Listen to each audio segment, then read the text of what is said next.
Hello everyone, welcome to Dr. G's Dandelion Monologues. This is a special edition. I'm in a break, just a very short break to reboot, and I wanted to share my reflections with you about nature and how nature is a teacher. It's spring, so nature is very active right now, effervescent, full of promises. And the other day in my backyard, I saw a caterpillar in the air.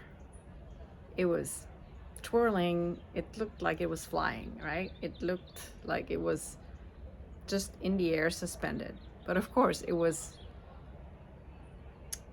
holding by a thread, the silk thread. It was just at the end of it, and I was observing that for the very first time, I think, because nature has so much to teach us.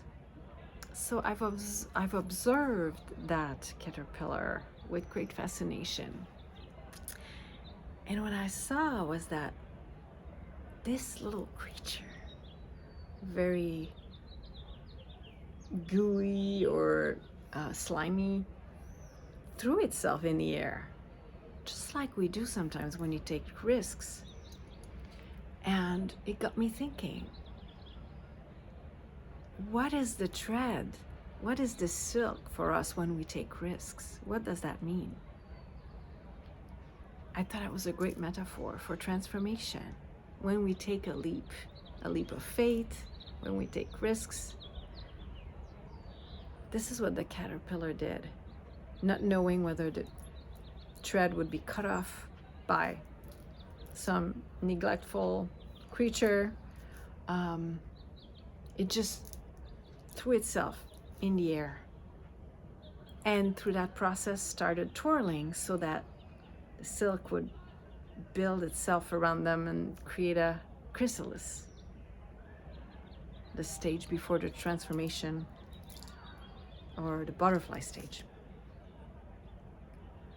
So I was very in awe of that and very grateful for what nature has to teach us, because we're that caterpillar too in many seasons of our lives, right?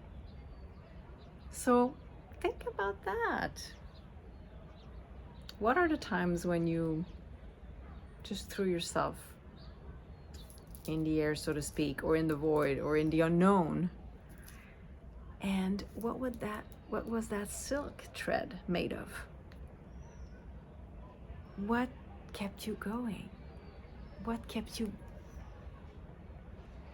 resilient? What made you believe that you could accomplish something and transform? So I'm grateful for that caterpillar. We're all that at some point or another.